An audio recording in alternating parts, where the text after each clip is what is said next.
I'm the president of Lesman Instrument Company. I'd like to thank all of you for taking time out of your busy schedule to join us for our 16th customer webinar, where you'll be introduced to some innovative level technologies for powders and dry solids. Today's presenter is Mike Gavan of Siemens. Siemens has recently introduced a new radar level gauge that brings new innovative technology to the measurement of dry powders and solids. The product is a result of Siemens investing over $20 million in R&D, specifically to develop some new sensor technologies for these applications. Mike is a product promoter for Siemens, specializing in level instrumentation. His career has focused on level, starting in the late 1980s with Miltronics, which was then purchased by Siemens. He's had various positions, including field service, applications engineering, engineering supervisor, and now product promoter. I don't know anyone else that's more knowledgeable about level, so if you have an application question, please ask Mike before we're done this morning. If you would mute your phone lines, we would appreciate it. I will leave them open because there aren't that many on the call. If it does get noisy, I will hit the mute all, at which time we might lose Mike for a couple seconds, but we'll get him back.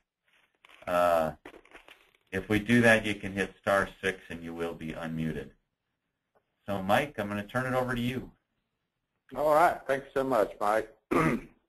and Mike said several things that I was going to open up with. I wanted to talk about my background and let you know that I do speak from a base of experience. You know that Miltronics was primarily ultrasonics as far as level went. And Siemens did purchase us in 2000, and still ultrasonics primarily in level until approximately, well, right about that time, I'll have to say, now that I think back, we came out with our first product offering. It was for liquids only. We called it the IQ 160.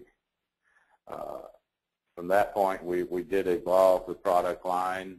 We learned some of the unique characteristics that radar has versus ultrasonics, and got around some of the hurdles that brought up, and improved the line in liquids.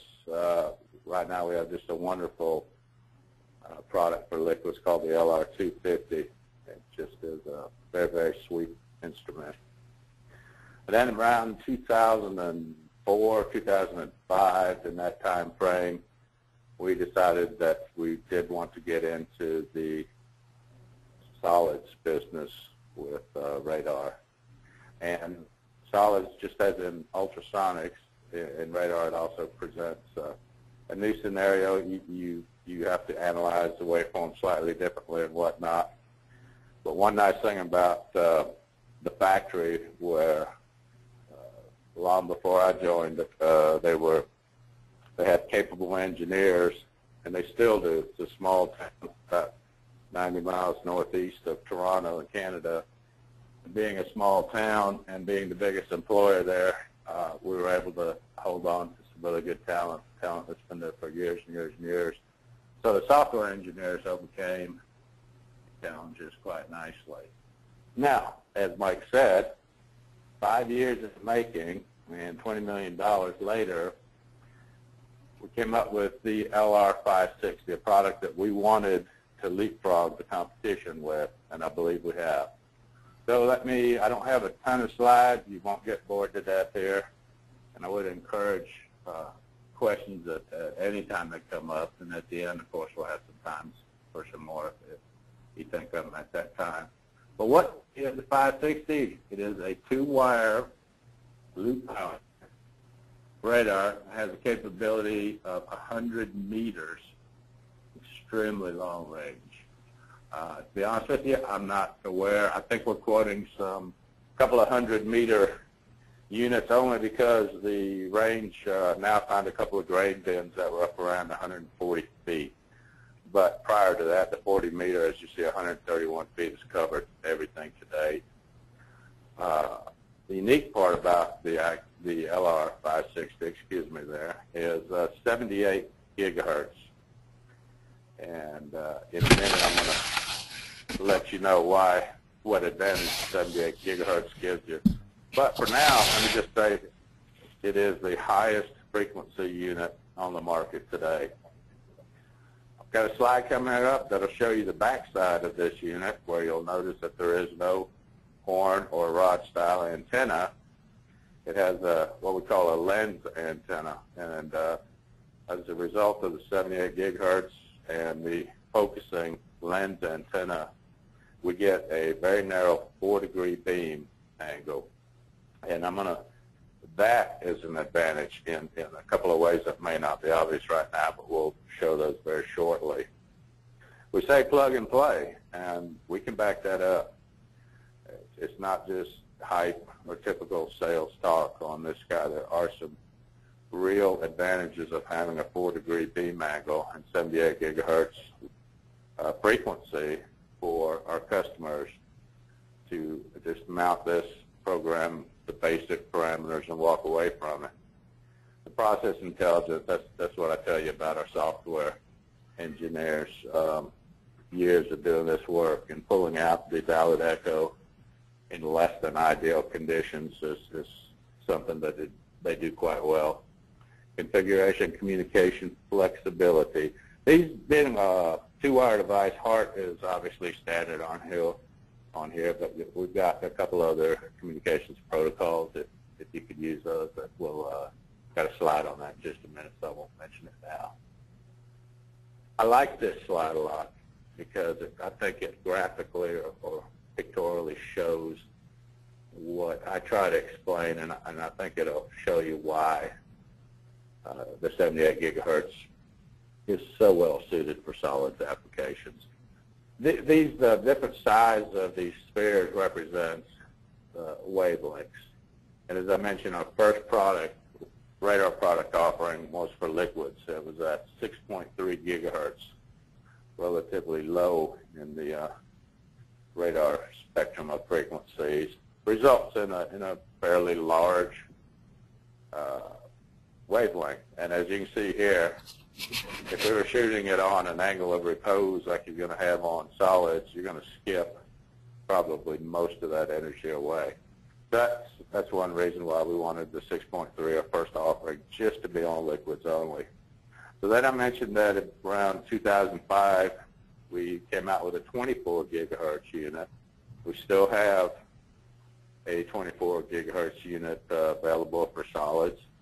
Much less kit because of smaller wavelength. However, on all of the 24 gigahertz units, we still supply an aiming kit because we want to shoot against as perpendicular a surface to the wave travel as we can in order to maximize the return. Now look at the real tiny sphere there at 78 gigahertz. And this is one of the advantages of having 78 with the 560. We do not require an aiming kit. We can shoot straight down and get a lot of signal back, even on materials with high angles of repose and small particle size. And that's going to be a real advantage to us. We'll see here shortly. We offer an aiming kit. We offer 2 of them, as a matter of fact. One of them is going to have up to a 5-degree slant. The other one has a 10-degree. We do that because, as you see in this picture, more times than not, we're not going to be mounted in the center of the vessel. That's some pretty prime real estate up there. It could be the fill stream, dust collection, whatever have you. And because now with the 4-degree beam angle, we can go down further into the cone with less reflection coming back from the cone side. So we want to aim simply to track the material down as far down into the cone as we can. It says virtually no standpipe and nozzle interference. I've got a couple of slides that's really going to drive home that point. But this all goes towards when we talk about ease of installation and effort for our customer. This is the reality here, that we can go on standpipes that previously we wouldn't want to. One of the things we learned early on is that the microwave energy radiating out of, for instance, a rod-style antenna doesn't do well in standpipes tall enough that the radiating portion of the rod antenna is up in the standpipe. It takes that energy and it kind of blasts it right back onto the rod antenna, so we have quite a bit of noise, if you will, on the front end of the profile. So we took steps to get around that. If it's a horn style unit, we can put an extension on there quite easily. We have shields now that we put on the rod antennas to keep that from being an effort. So we've gotten around it, but the fact is that now we can come in here with this 560, put it on that same existing standpipe, but we don't need to have any other fixes or anything, whatever the right word is. I mean, we just put it on there, turn it on, and basically walk away. All of these units, including the 560, we got some really clever ways of discriminating and negating the effects of echoes coming back from, say, ladder runs or seams, weld seams in a vessel, temperature probes, or any other obstructions that might be in the bin. Very effective way to do that. However, with the 4-degree beam angle, if you don't see and you don't get reflections back from your ladder runs or what have you, then you don't even need to do that function there. So another ease of installation, hopefully walk away from it. As I said, the lower frequencies having a larger beam spread, you can read down into the cone, but oftentimes we will have to manipulate a few things, some auto false echo suppression issues such as that, so that we lock on the lowest point of the cone. Of course, with this one, once again, don't have to. But taking a mag light or something, focused mag light, and where you're aiming at, that's where we're going to read. If I can see all the way down to the bottom of the cone, right at the draw point, that's where I'm going to shoot. All right, here's an example of that. You see the bins up there, and they've got the weld seams and whatnot. The echo profile to the left, and for those that maybe don't know what an echo profile is or whatnot, let me just take a minute here. To the left of these screenshots going left to right, we fired our energy, and now when we come into these screenshots, we're just listening for this burst of energy to come back. And so the blue line there is the energy, amplitude with respect to time.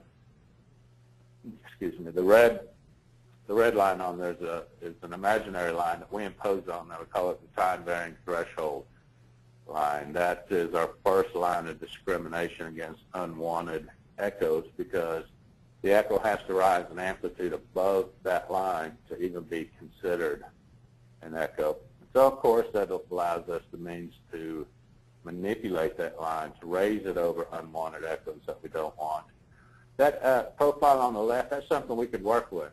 We really could. I would probably want to do a couple of things. So I would extend the blanking out a little bit, and that's the period of time in between shooting and listening. We allow the circuitry to die down in there. In ultrasonics, we call it blanking, and it's critical that we don't hear our own transmit pulse, or else we'll think there's an echo right at the start. And I might do some false echo suppression to get rid of that little, I know you can see my cursor, so why don't I just use it. Get rid of this guy right here. This is the part I was talking about with extending blanking. Because remember, if I rise above this TDT curve, I have to be considered. And it's just like competition. If I walk in a classroom and I'm supposed to pick out the tallest person in class and there's a lot of people around them, I can probably do it, but I got to think about it more. If I walk in there and there's only one guy, it's pretty easy. Even a dummy like me can figure that one out. So it'd be really nice if I only had one. So I would manually or do the auto false echo, ignore that. Here, this guy right here, I can pick him up fine. But jump over here. And there's nothing. I don't have to do anything. And this is on the same installation. So really, you put it in there, do nothing. Look at here, another example of what I was just talking about. I like this.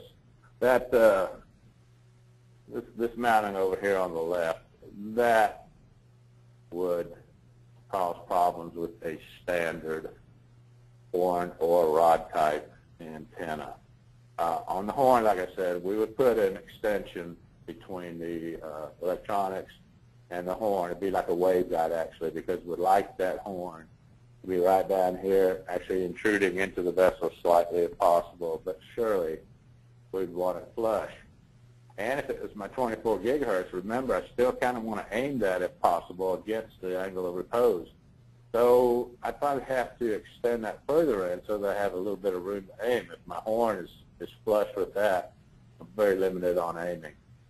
Put this guy over there, and we got the same signal as it says in that configuration than we did right here in this mounting configuration. Now check this out.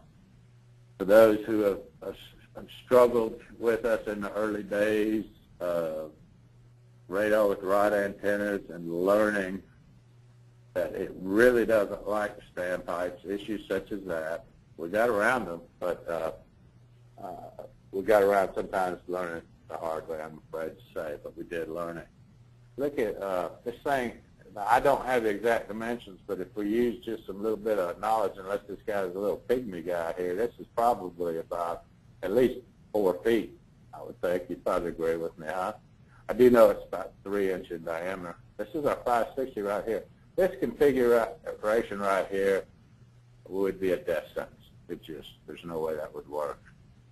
However, check this out. Not only are we shooting down 4 feet of 3-inch diameter pipe, but look where we're shooting at an object that's about 15 feet away. And that's a beautiful echo profile. You saw the last one. Remember, here's my energy. Here's my TVT line. We did nothing, and we don't need to do anything, and I have a ton of energy above my threshold. My confidence is going to be really high, which means I have a nice, stable system. This is very impressive, guys. It really is. The air purge video is kind of fun to watch, too, although the link doesn't want to work here. So let me just tell you about it. See, these holes up here. Now, this is the bottom side of it. I told you we'd look at the bottom side. No horn, no rod antenna. This is it. This is my lens in here. If necessary, I have a set of jets that are angled up here. I have a set of jets down here angled in such a way that if I blast out with some air, it creates a nice little vortex. It's very effective in cleaning that dust off here. Let me tell you why. It's a good time to mention why radar technology is great in solids applications. I should have brought this up earlier, sorry. With ultrasonics, if we were on, say, a 100-foot finished cement silo, it's just real dusty, and I'm pushing a physical entity, this sound pressure wave, through this medium, and there's a lot of dust in there. It's tough, and what I have to do is get just a huge transducer, big transducer physically, low frequency, and try to punch my way through. And even then, during a fill cycle starting from an empty bin, it's very possible that the first 25, 30, 40% sometimes, I wouldn't even be able to pick up an adequate signal. With the microwave energy of radar, the characteristic of the product that we're looking at that determines how much of my energy comes back is the dielectric of that product, the dielectric constant, just like capacitance or capacitors in general. The dielectric is what determines how much energy gets kicked back. So to give you two extremes, air has a 1 and water has an 80. Keep that in mind. We can't shoot through water with this guy, and air we do indeed. So when I talk about having airborne dust of any kind, whether it's finished cement, fly ash, grain dust, because it's airborne, it's going to have a real low moisture content, or else it wouldn't be airborne for very long. And because it's very dry, low moisture content, it's going to have a very low dielectric constant to it. And the radar energy just slices through it. The dust is virtually invisible to the radar energy, so it makes a wonderful instrument for long-range dusty shots. And so let's say something like in line. I know one of the Lesman reps is on here, and we've had great success at a couple of lime plants in this territory. Lime can be a little sticky. So maybe after a period of time, we do get some buildup on here. And this purging function is built in. There's a 1/8 inch MPT thread that we see here in a minute. So a very effective little vortex cleans it off in just a blast of air. I mentioned the aiming kit. We have two different styles. This one here you see is going to allow us up to a 10-degree aiming option. And then we have a flange. It's a 3-inch ANSI pattern, and they're on concentric type of plates that if I twist it 180 degrees, I get my 5-degree aiming on that. Very simple. Another reason that we can also say that this is going to be a labor savings for the customer is not only the use of a quick start wizard, which will lead you through the very few parameters that you want to put in there, such as how far away my low calibration point is, high calibration point, whether I want to read the distance to the material or the amount of material in my vessel, which is the more popular way to go. Just a few of them. But now I can say this because one of my hats that I wore here, found myself sitting in tech support on the phones for 3 years. And let me tell you, there's 3 of us here in the Grand Prairie, Texas office in tech support, and each one of those 3 years we handled over 7,000 calls. So trust me when I say I've seen all kinds of things, heard all kinds of things, and I've had all kinds of questions.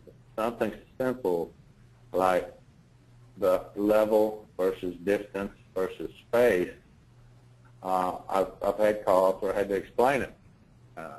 Customer just didn't understand it. Doesn't have his book with him, didn't have a picture of it. What do we mean by distance or space in particular?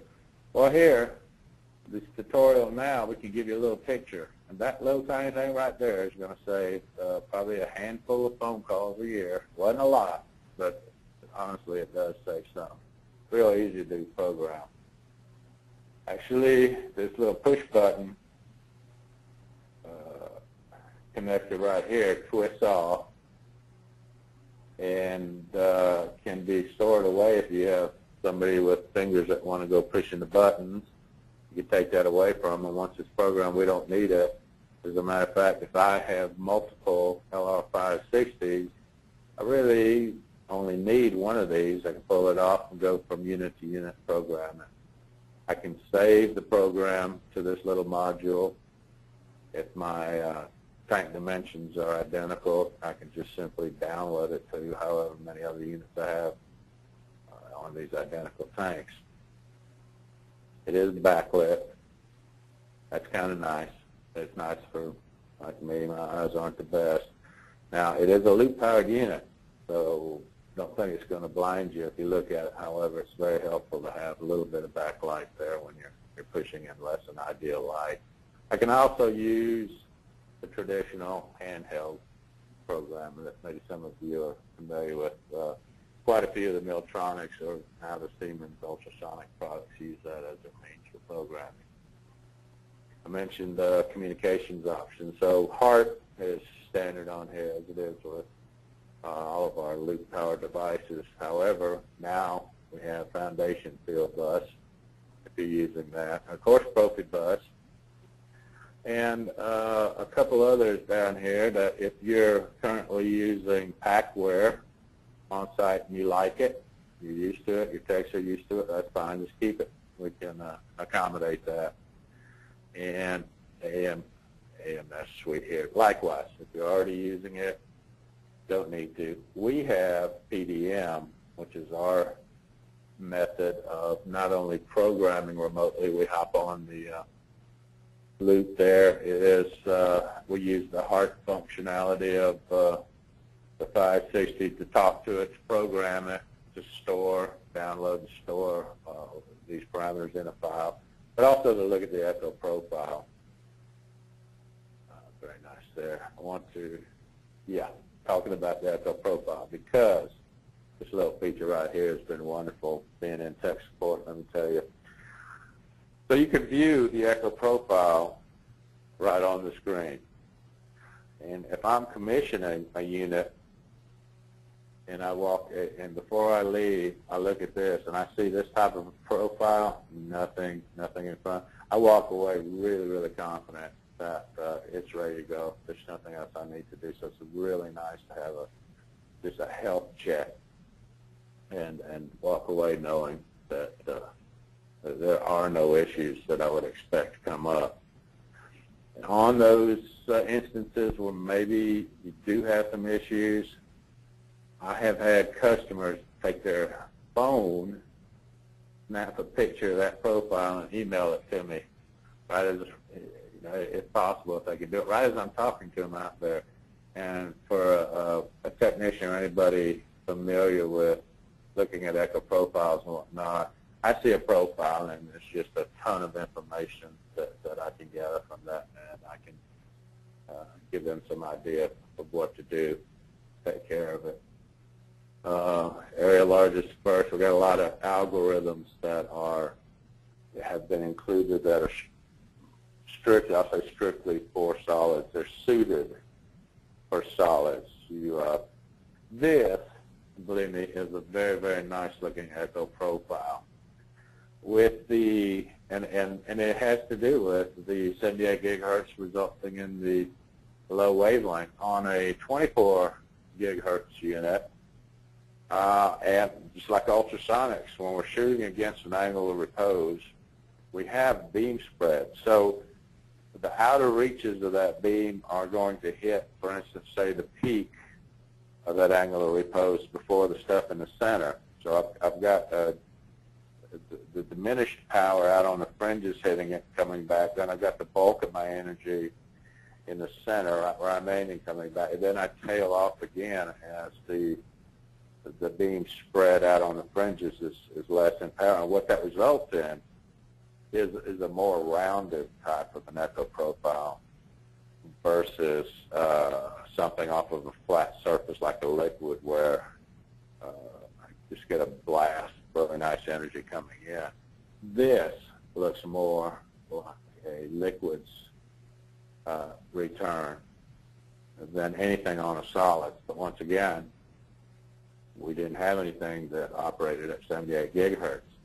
You can even expect to get liquid-looking styles of very clean profiles on solids material that's going to have angles of repose and going to have contours and whatnot such as that. I talked about the auto-fall cycle suppression. It's a pretty nice way. For instance, right here, even as narrow the beam is, there's times there's going to be something in the way that we just can't get around. But the auto-fall cycle suppression, all I have to do is I'll have to know how far out I want this function to take place. So I tell it, let's just say this is 20 feet. I say go out to 20 feet, and then I ask it to learn what auto-fall cycle suppression means to the unit is that I want to now go down to 20 feet. Anything that I see, which means I've come over my threshold line, is a false echo from a fixed object, and it's be ignored. So what it will do is, remember, I got to rise above this line to be considered. So it says, all right, you're always going to be there. I'll tell you what, I'm just going to take this PVT line and I'm going to mold it right around you there. It's better than totally blanking out down here, because if I just kind of lay this over my echo like a blanket, I can still read a legitimate echo up past this point. Very effective. I don't need to necessarily see the profile to do it. If I'm on material level, or if I'm on an empty bin, or my material level is very low and I know how far it is, I'll just go ahead and do it out to there, just in case there is anything in the way. I don't even need to see it, but it doesn't do any harm. So I might do a false echo suppression out to, pretty close to the material level, maybe a foot or two from it, just as a good housekeeping tool. We do have Class 2 Division 1 rating, as you might imagine. We would need to have that on a lot of these, particularly like grains and whatnot. It is also IP68 submersible. And this video right here, it's probably lucky for you that I can't play it. I had to watch it. It's about the most boring, because this is what it is right here for about 5 minutes. So you're just sitting there shooting this fire hose at that guy. It's not an exciting video, but it is. For the first few minutes, you go, wow. So IP68, it is submersible.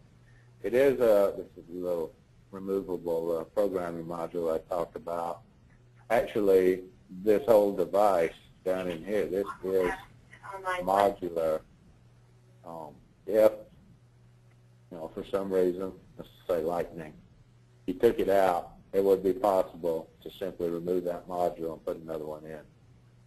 Optional sun shield, or you can actually get this, I understand, with no glass there. Or, what sun can do to LCD display after a while. Of course, you can always just take that out of there, too. No need to have it on there after you programmed it. Some of the applications that we're going to, and these are some challenging ones. As you can imagine, just by looking at the mix here, with the exception of hot mix asphalt, all of these, these are going to have extremely dusty environments. As I mentioned, plastic. Plastic was always very tough with ultrasonics. Plastic still is a challenge in some applications with the 24 gigahertz, but not with 78, and even powders, plastic powders with 78 gigahertz is just fine. Lime, mentioned that one. It's dusty, it's messy. You go into a lime plant, you're not going to get out of there without a bunch of lime around you, that's for certain. But we're doing well in there. Of course, Lesman brings to the table just a range of products, and even the Siemens portfolio, we have a ton of stuff. We've got a complete line of point-level switches, mechanical as well as capacitive, and even one non-contacting. As much as we believe in our level measurement, continuous level products, it's nothing like a little insurance. And for relatively small fee, we always recommend that you get a backup. For a couple $100, you might could save quite a bit of cleanup work, maybe some fines or what have you. And it might not even be the cause of our radar having an issue. Perhaps someone just ignored the alarm, overrode it.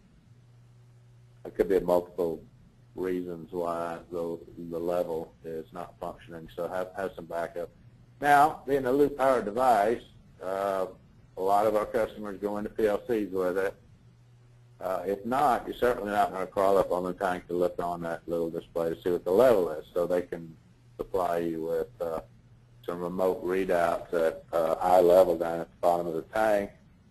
And even with something like our RD200, this can power the unit provides the local display, and you even get a couple of relays on there for alarm functions.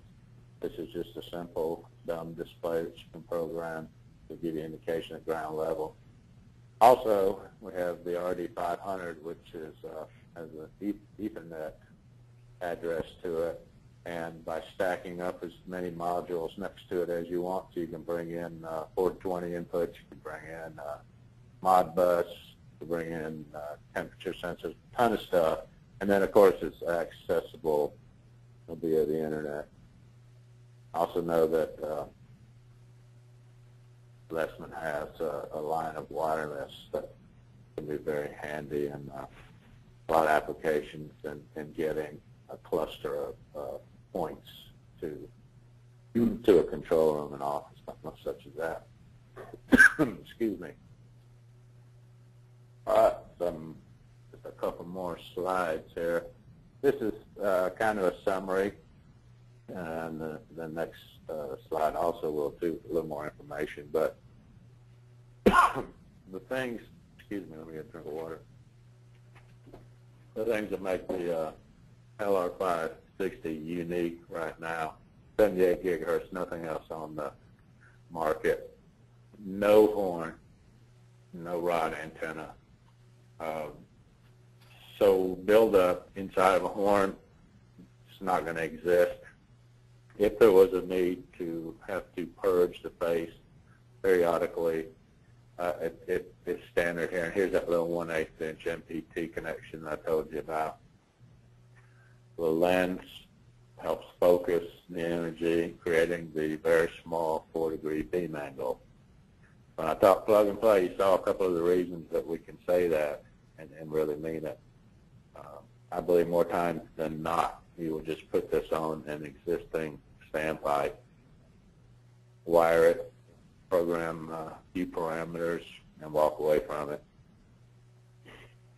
And in doing that now, they've assigned some dollar values here. It may or may not be appropriate for your organization, but you know, what are the direct benefits from a 4-degree beam angle?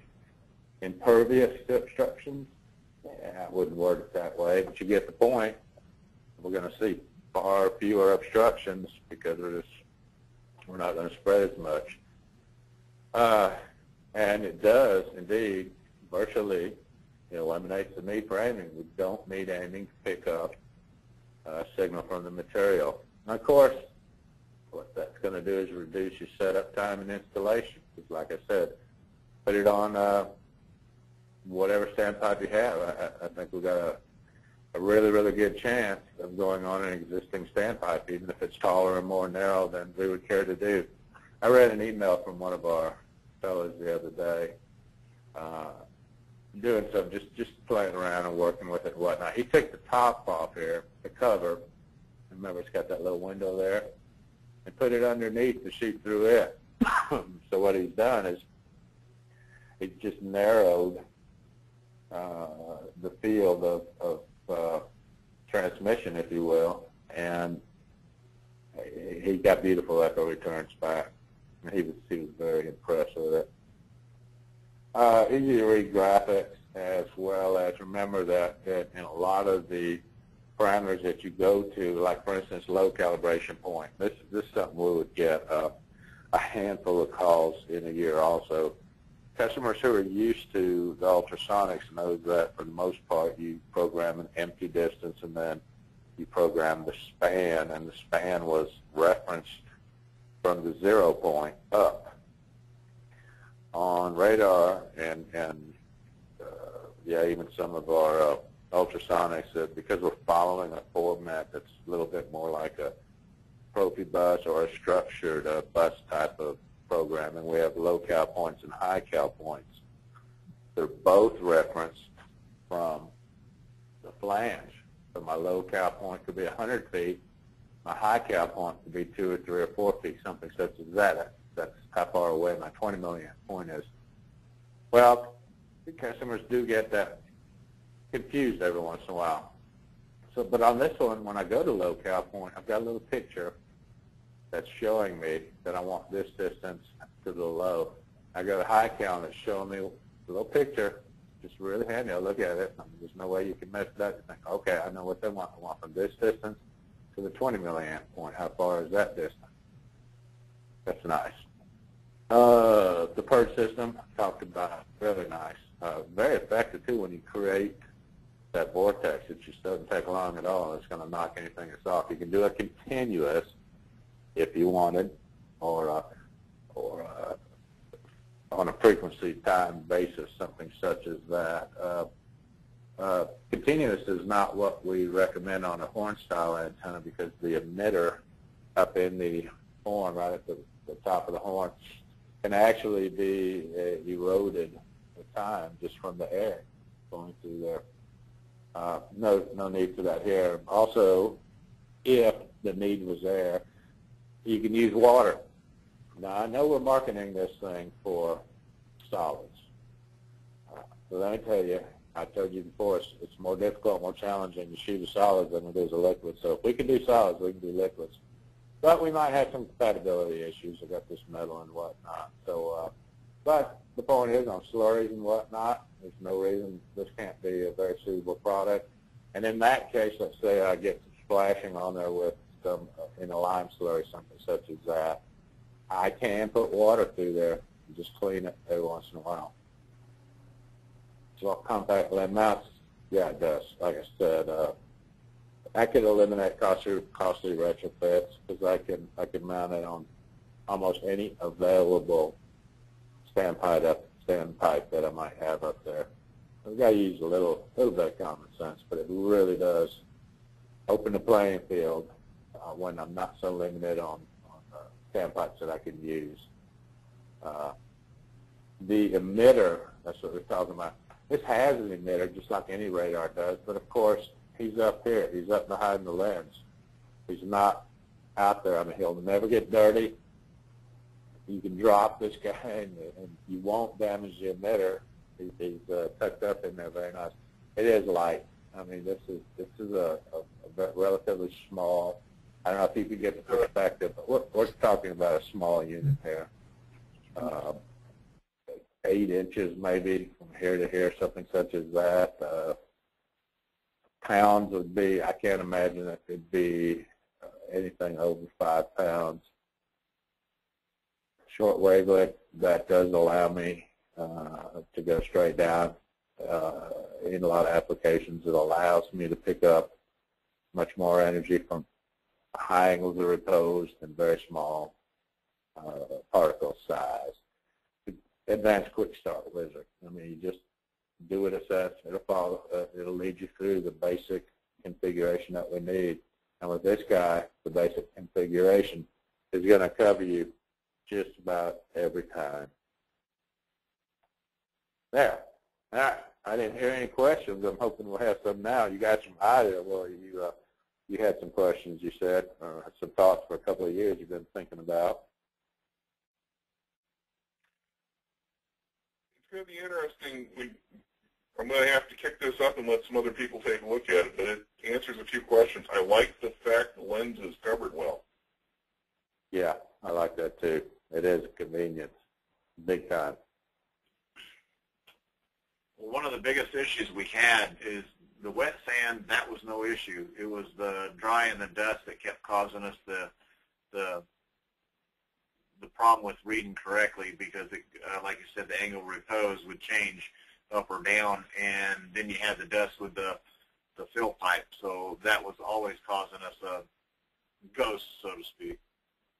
Well, I'm glad you mentioned the fill pipe because I didn't touch on that, but as you can imagine, coming in, if I'm blowing in or however I'm coming in, I've got a fill stream that wants to expand too. It's got usually has its own beam angle, if you will, depending on how hard you push it in. Well, sometimes you don't have a whole lot of room up there, and by having a 4-degree beam angle, it just it allows me a little more ability to ignore that fill stream, which is really nice. Now, you were talking about the dust, and of course the angle of repose. Was your experience in that with ultrasonics, or have you tried a radar there? It was radar. It was a Hallmark Vega. And we did try it for about a month, but they just couldn't get it at that point in time. That was back in '09. Okay, yeah. Well, I mean, we are the only ones at 78 gigahertz now.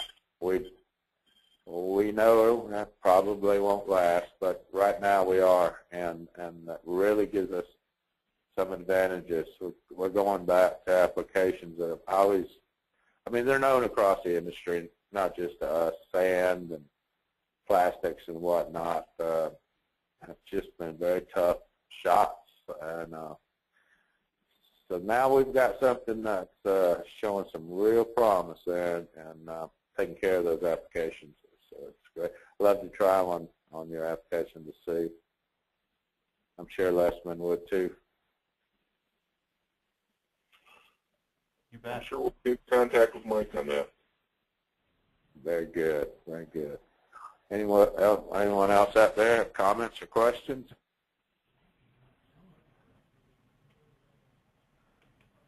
Mike, I have a question. Would there be any difference in the performance if there's a change in the seasons? We're up in Wisconsin, and there's big swings in temperature. How might that affect the signal, or how well the unit works, do you think? Well, unlike ultrasonics, which are affected by temperature, that means the speed of sound increases with increasing temperature, so we need to compensate for that because of the pulse time of flight. You have to know how fast you're traveling, how long you traveled, and therefore it's easier to determine how far you traveled. No, radar doesn't care about environmental conditions. You don't even need an environment. It, as you know, works in space, works in a complete vacuum. Hot and cold pressure are not issues with for transmitting the electromagnetic energy. Now, the ambient, or the process and ambient temperature minimums are -40. And I know up in your territory, Joe, that's probably just a nice spring day for you guys. But it's got typical, and put that typical specs, as everyone else does out there. And oftentimes that lower temperature spec is because the LCD can become unreadable at extreme temperatures. So in this case, what I do, if I'm going to get down that cold, I would probably just take that programming module with the display off of there if I had any concerns. Short of the concern about freezing that module, I have none, and I would expect. I mean, we have this is not our first radar. It's the best, and it's our latest, but it's by no means our first. And I'll tell you, no, there should be no difference between winter and summer. Thanks for the question.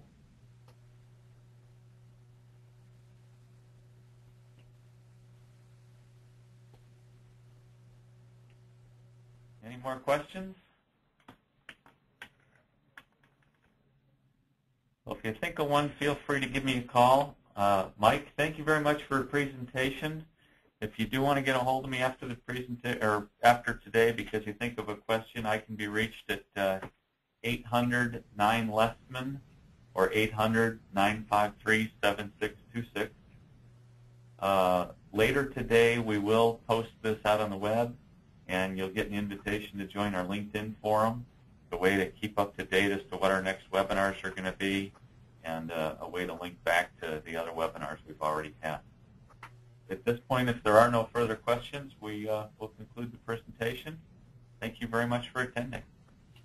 Well, and thank you for hosting it, Mike, and thank Lesman, and for those who attended. I appreciate it. You bet. Thank you, Mike. Bye-bye. Yep.